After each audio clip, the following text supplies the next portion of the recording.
दर्पण की तरह कार्य करता है। साउंड को थोड़ा पीछे कर दो प्रभु जी, ये ब्रेक हो रहा है सिग्नल। नहीं, साउंड को हल्का पीछे ले लो, सिग्नल ब्रेक हो रहा है, उसको पीछे।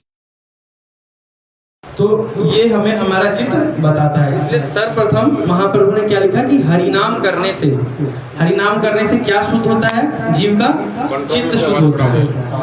और ये चित्त क्या है? ये चित्त कई जन्मों से क्या हो रखा है? विशुद्ध है। इसमें क्या है? विशुद्धता है, पवित्र नहीं है। और ये हरिनाम इस चित्त को क्या करता है? शुद्ध करने का कार्य करता है। तो हरिनाम का पहला कार्य क्या है? चेतो दर्पण मार्जना, कि जीव का जो चित्त है उसका क्या करता है? मार्जन करता है। मार्जन अर्थात साफ करता है, शुद्ध बनाता है उसको। जो विशुद्ध चेतना उसको क्या करता है? शुद्ध करता है। तो ये हरिनाम की पहली विशेषता है। दूसरी क्या है? भव महादावाग्नि निर्वापन।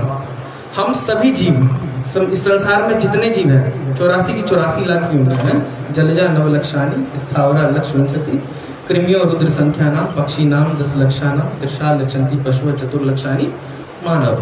ये 84 की 84 लाख योनियां, ये क्या है? इस भव महादावाग्नि अर्थात भव मतलब उसमें पड़ा हुआ, गिरा हुआ।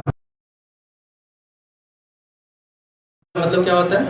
वैसे तो अगर हम नॉर्मल परिभाषा में समझे तो जंगल में जो लगा हुआ आग है उसको क्या बोलते हैं? दावा अग्नि। और इस आग की 3 विशेषताएं होती हैं। इस आग की कितनी विशेषताएं होती हैं? 3। प्रथम विशेषता, इस आग को कोई लगाता नहीं है। दावा अग्नि को कोई लगाता नहीं है। सूर्य का ताप जब पहाड़ों पे एक ही मतलब चट्टानों पे पड़ता रहता है तो इतना ताप उसमें से होता है जिस कारण वो आग लग जाता है। दूसरा, गर्मी होने के कारण वृक्षों में जो घर्षण होते हैं उनसे भी वो आग लग सकते हैं। तो इस आग को कोई लगाता नहीं, स्वतः लगता है, अपने आप ही लगता है। दूसरी विशेषता, आग लगने के बाद अगर इसमें कोई फंस जाए, अगर कोई जीव फंस जाए, कोई जानवर इस दावा अग्नि में फंस जाए तो चाह कर भी बच नहीं सकता, वो चाह कर भी बच नहीं सकता। ये दूसरी विशेषता दावा अग्नि की। तीसरी विशेषता, आप उसमें कितना भी पानी मारो, बाल्टी या बाल्टी भर के पानी मारो, वो आग बुझ नहीं सकती। तो दावा अग्नि की ये 3 विशेषताएं होती है। प्रथम, एक उस अग्नि को कोई लगाता नहीं है। द्वितीय, अगर उसमें कोई फंस जाए तो चाह कर भी निकल नहीं सकता। और तीसरा, आप कितना भी प्रयास कर लो अपनी तरफ से, उस दावा अग्नि को आप शांत नहीं कर सकते। ये 3 दावा अग्नि की विशेषता है। ठीक उसी प्रकार हम क्या है? भव महादावाग्नि निर्वापन।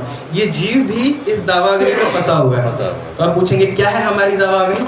तो काम क्रोध लव मोह मद माश्चर्य जन्म मृत्यु जरा व्याधि, ये क्या है? हमारी दावा अग्नि है।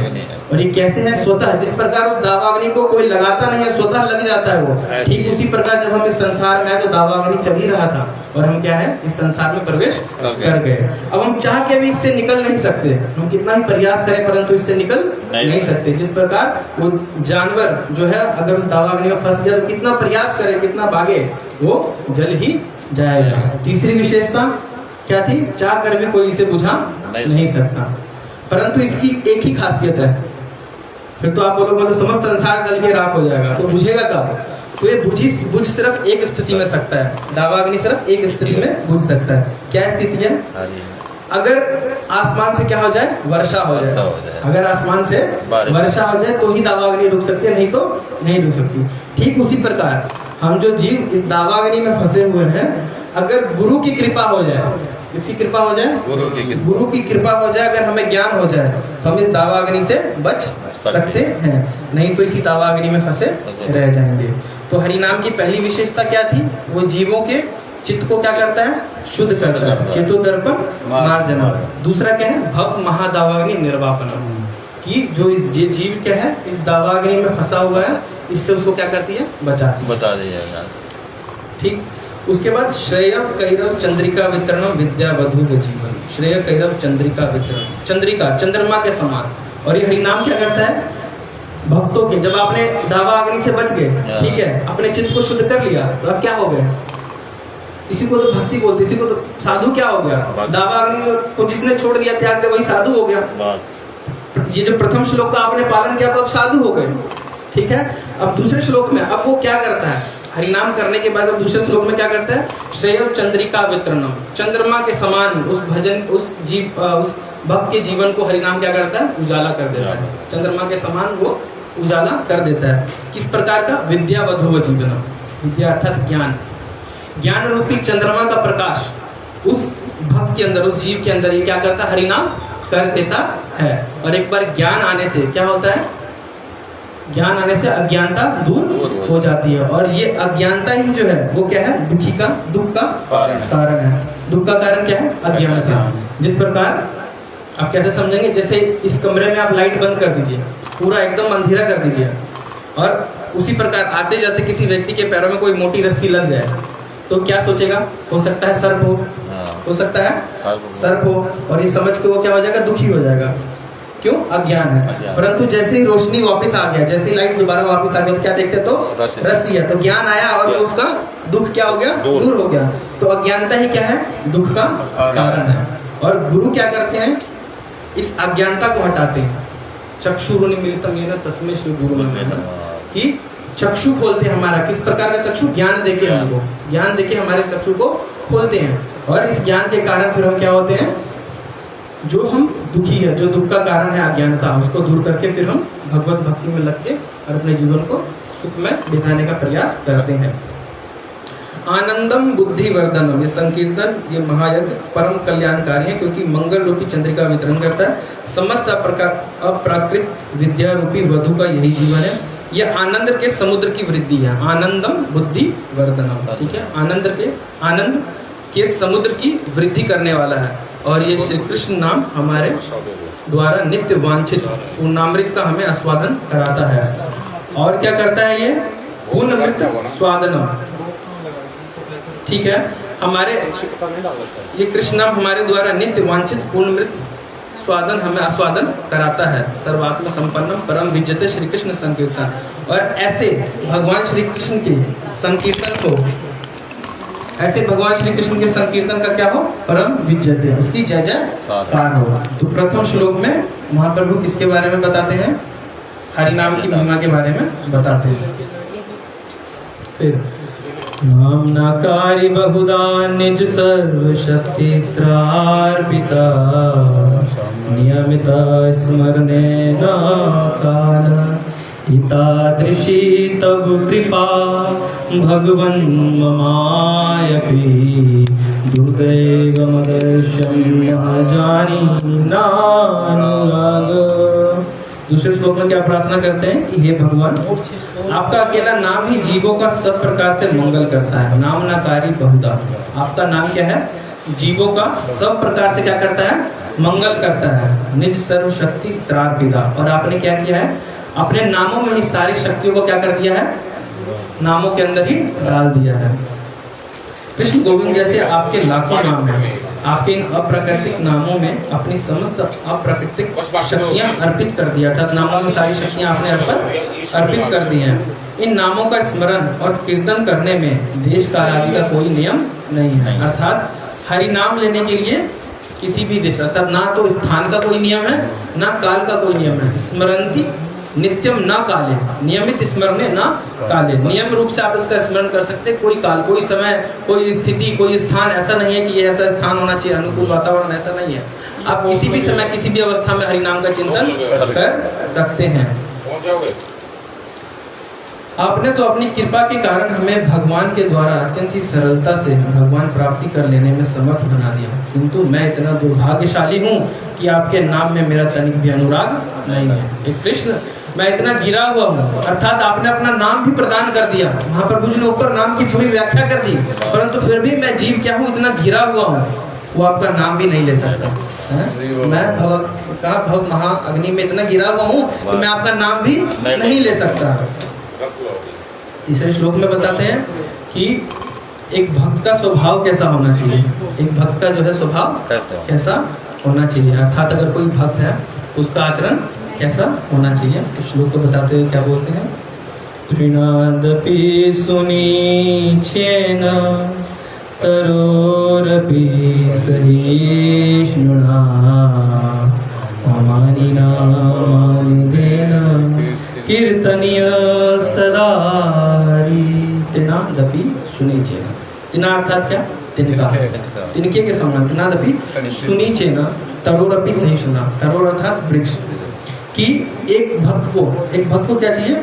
तृणादपि सुनीचेन, तिनके से भी अपने आप को गिरा हुआ समझ के, अपने आप को क्या मानना है? तिनके से भी गिरा हुआ मानना है। जैसे जाता है ना, तिनका पड़ा रहता है, घास है, क्या करते हैं लोग बाग, घास को दबा देते हैं, वो दब जाता है, फिर आप पैर उठाएंगे उठ जाएगा अपने आप, ठीक है।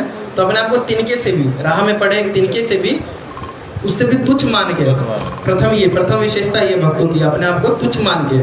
दूसरा तरोरूपी सहिष्णुना, तरो अर्थात वृक्ष, वृक्ष के रूपी सहिष्णुना बन के, अर्थात दूसरों पे परोपकार करते हुए। वृक्ष को क्या करते हैं? अगर हम पत्थर मारते हैं तो भी क्या देता है? वो फल देता है। पत्थर मारने पे क्या फल देता है? छाया देता है ना।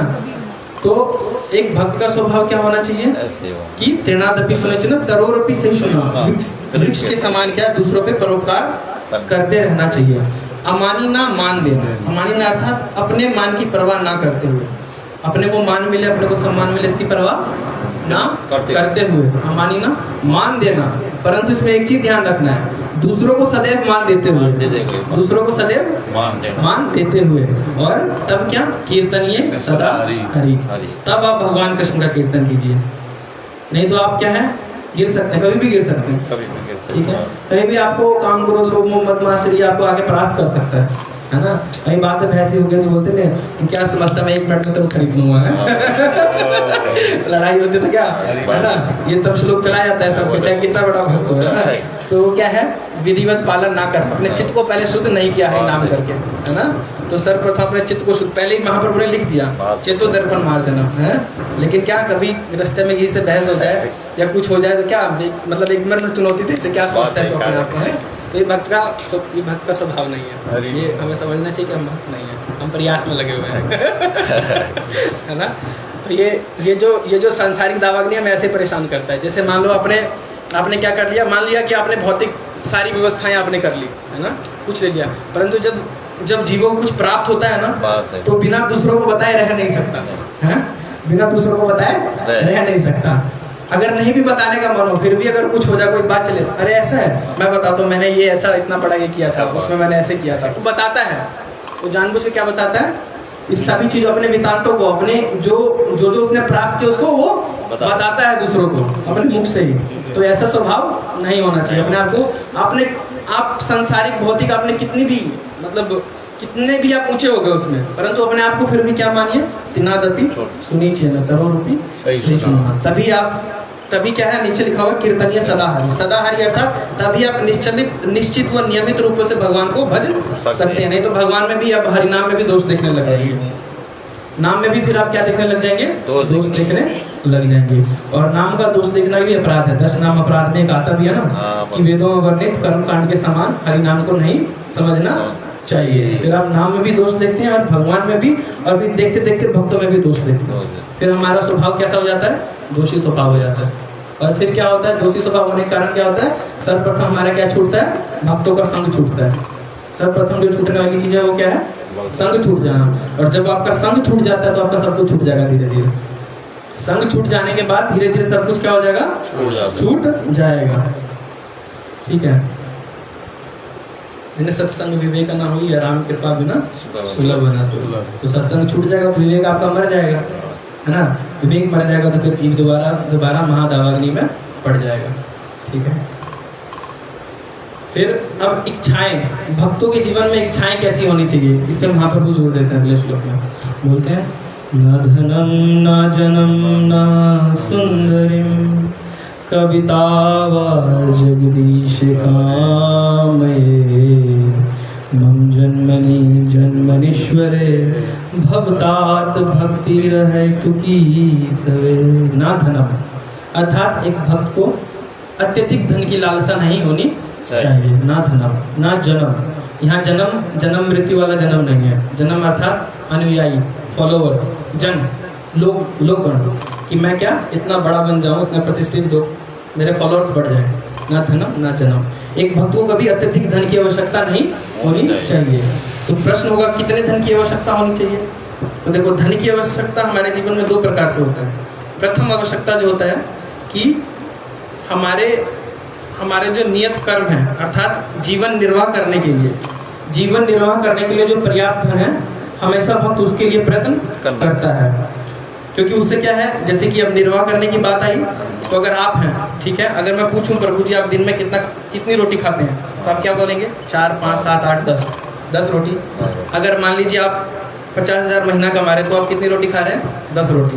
50 लाख महीना कमाएंगे तो कितनी खाएंगे? 50 खाओगे? 10 ही रोटी खाओगे? 50,000 आप महीना कमाते हो तो एक बेड पे सोओगे। 50 लाख कमाओगे तो कितने बेड पे सोओगे? एक पे सोओगे। एक पे ही सोओगे ना। 5 पैसे लगा के लोगे, सोओगे एक पे ही ना। तो भक्त क्या करता है? जीवन निर्वाह के लिए कार्य करता है, और वो अपना बाकी का जो जीवन है वो किसमें? भक्ति में लगाता है। दूसरे धन की इच्छा करने वाले कौन है? जो अपने कामनाओं की पूर्ति के लिए करते हैं, इच्छाओं की पूर्ति के लिए। परंतु इच्छाएं क्या है? अनंत है। इच्छाएं अनंत है। हमारे जो जीवन निर्वाह करने की वृत्ति है वो नियमित है ना, परंतु इच्छाएं क्या है? अनंत है। तो हमेशा भक्तों को क्या चाहिए? उतना धन अर्जित करना चाहिए जितने में उसका जीवन निर्वाह हो जाए, ठीक है ना। तो इस पे ध्यान रखना, हमारी इच्छाओं पे। इच्छाएं क्या? अनंत है। उसके लिए आप भागते रहोगे, प्रयास करते रहोगे, जीवन चला जाएगा, फिर भी आपकी इच्छाएं पूरी नहीं होगी। अगला जन्म होगा, दोबारा प्रयास करोगे। इस जन्म तो छूट गया सब कुछ आपने जो किया है। आया था हरि भजन को, मीठे लागे दाम, दुविधा में दोनों रहे, माया मिली ना राम। आया तो था ना हरि भजन को इस संसार में है कि हरि भजन करके मनुष्य का जीवन छुड़ा के और भगवत प्राप्ति हो जाए। परंतु इस संसार में आगे कैसा लगा? मीठे लागे दाम, माया में फंसा और रुपए पैसे मेरे को बहुत अच्छे लगे। परंतु जब अंत समय आया तो क्या सोचा? माया में दोनों फंसे। बड़ा कवि नहीं बनना चाहता। अगर आप सोचो हे कृष्ण कि मैं आपके लिए अगर कुछ रचनाएं करता हूँ, तो इसका अर्थात ये नहीं कि मैं बहुत बड़ा कवि बनना चाहता हूँ। तो हे सर्वसमर्थ जगदीश, मुझे धन एकत्र करने की कोई कामना नहीं है, ना मैं अनुयायी हूँ भगवान के प्रति। कभी कभी क्या बहुत भक्त रहते तो अपने आपको क्या समझते हैं कि मैं भगवान बहुत बड़ा भक्त हूँ, परंतु भजन आपका नित्य हो भी रहा है तो अपने आप को बहुत बड़ा भक्त नहीं समझना चाहिए। सदैव हमें क्या समझना चाहिए कि हे कृष्ण, हे नंद तनुज, हे कृष्ण, मैं आपका नित्य क्या हूँ? किंकर दास हूँ, मैं आपका तुच्छ दास हूँ। दास अपने चरणों की धूली बना के मेरे को अपने पास रख लीजिए। यही प्रार्थना हमें करना चाहिए। अगले श्लोक में नयनम गलदश्रु धारया वदनम गद रुद्ध हो जाएगा और मेरा शरीर रोमांचित हो उठेगा। हे कृष्ण, वो दिन कब आएगा? अर्थात उस दिन के लिए प्रार्थना, अर्थात मैं कब इतना शुद्ध हो पाऊंगा जो आपका नाम लेने मात्र से ही मेरे आंखों से क्या आ जाए? आंसू अश्रु आ जाए। तो एक वैष्णव थे, उन्होंने बहुत अच्छी बात की। उन्होंने कही कि अगर कोई जीव, अगर मैं भाव विभोर हो जाऊं, कब मेरा गला गदगद रुधियाए गिरा कंठित हो पाएगा, और ऐसा रोमांच मुझे कब आए कि मैं आपका नाम लेते हुए रोमांचित हो उठूं। 7वां श्लोक युगायितं निमेषेण चक्षुषा प्रावृष्यायितं शून्यायनं जगत् सर्वं गोविंद विरहेण में। हे गोविंद, आपके विरह में मुझे एक निमेष काल, युगायितम निमेषेण, निमेष अर्थात एक पल का समय भी किस प्रतीत कैसा लगता है कि जैसे मान लो युग बीत गया हो। कृष्ण, आपके बिना एक पल का समय भी ऐसा प्रतीत होता है जैसे मान लो कहीं के कहीं युग बीत चुका हो। युगायितम निमेषेण, हे गोविंद, आपके विरह में मुझे एक निमेष काल अर्थात पलक झपकने का समय भी एक युग के बराबर प्रतीत होता है। नेत्रों से मूसलाधार वर्षा के समान निरंतर अश्रु प्रवाह हो रहा है। ये क्या है? ये अब उच्च स्थिति आ गई भक्ति में। ये भक्ति में एक लेवल ऊपर का बता रहे हैं। भक्त होने के बाद अब क्या क्या होता है आपके साथ। तो आपके विरह में, आपके कृष्ण के विरह में, कृष्ण के बिना एक पल का समय भी मुझे क्या लगता है जैसे युग बीत गया हो। ठीक, और मेरे नेत्रों से मूसलाधार वर्षा के समान निरंतर अश्रु प्रवाह हो रहा है, तथा आपके विरह में मुझे समस्त जगत शून्य ही दिख पड़ता है। अर्थात मुझे लगता है कि आपके अन्यत्र मेरा कोई है ही नहीं। ये समस्त का समस्त जग मुझे क्या लगता है? शून्य लगता है, जहाँ सब कुछ खत्म हो गया हो। आपके बिना मुझे कुछ प्रतीत ही नहीं होता है। ये 7वां है। ये आगे भक्त के उच्च कोटि की स्थिति। 8वें में क्या बोलते हैं? आश्लिष्यवा पदार्तां विनष्टु मां अर्धशाद धर्महतां करोतु मां यथा तथा वधातु विदलं पटो मत प्राणस्तु सएव न परा। एकमात्र कृष्ण से अतिरिक्त मेरा कोई प्राणनाथ नहीं है और वो मेरे लिए यथानुरूप ही बने रहेंगे। अर्थात कृष्ण के बिना मेरा इस संसार में समस्त जग में कोई भी नहीं है और कृष्ण ही है जो मेरे प्राणनाथ बने रहेंगे सदैव। चाहे वो मेरा गाढ़ आलिंगन करे, चाहे वो मेरे क्या करे, मेरा चाहे आलिंगन करे या अथवा दर्शन ना देकर मुझे मर्माहत करे, या चाहे वो दर्शन मुझे ना दे, चाहे तो मुझे प्राप्त हो चाहे मुझे प्राप्त ना हो, वे लंपट कुछ भी क्यों ना करें, वे तो सभी कुछ करने में पूर्ण स्वतंत्र हैं, क्योंकि श्री कृष्ण मेरे नित्य प्रतिबंध रहित आराध्य प्राणेश्वर है। अर्थात कृष्ण के बिना इस संसार में कृष्ण के अतिरिक्त मेरे लिए कुछ भी नहीं है। इसको बोलते हैं शुद्ध भक्ति। ठीक है, इसको बोलते हैं शुद्ध भक्ति। भक्ति क्या है? मेरे तो गिरधर गोपाल। जब हम बोलते हैं मेरे तो गिरधर गोपाल, तो ये भक्ति हो गई। और जब हम बोलते हैं दूसरा ना कोई, दूसरा ना कोई, तो शुद्ध भक्ति हो गई। तो इसमें कैसे बताया गया श्लोक को जरा आप ध्यान से देखिए। सर्वप्रथम जीव के कल्याण के लिए, ऐसे दो श्लोक अगर आप उठाएंगे तो जीव के कल्याण बताया गया, कैसे अपने चित्त का मार्जन करते हुए ये दावारंगी से निकलते हुए किस प्रकार हम हरि नाम को अपने जीवन में उतारे, किस प्रकार के भक्ति क्या हो, स्थिति हो, भक्त का स्वभाव कैसा हो, और उसका पालन करते करते धीरे धीरे हम कैसे शुद्ध अवस्था तक पहुंच जाए जब हमें कृष्ण के बिना और कुछ दिखे ही नहीं।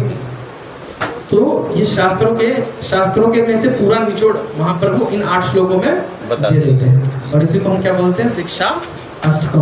और एक जिन सभी डिवोटीज को, सभी भक्तों को चाहिए कि इसका रोज क्या करें, इसको रोज पढ़ें, इसका रोज पाठ करें, शिक्षार्थों का गाएं, समझे, रोज गाएं और रोज इसको समझे। ठीक है ना, हिंदी अनुवाद के तात्पर्य के साथ। और अगर हम ऐसा करेंगे तो हम अपनी भक्ति को क्या करेंगे, धीरे धीरे बहुत आगे हमारी भक्ति बढ़ जाएगी। इन 8 श्लोक का अपने जीवन में पालन होना चाहिए। हरे कृष्णा कृष्णा कृष्णा हरे हरे, हरे राम राम राम हरे हरे, हरे कृष्णा कृष्णा कृष्णा हरे हरे, हरे राम राम राम हरे हरे। और वंदे हरि हरि। माइक ले लो। हाँ, एक माइक।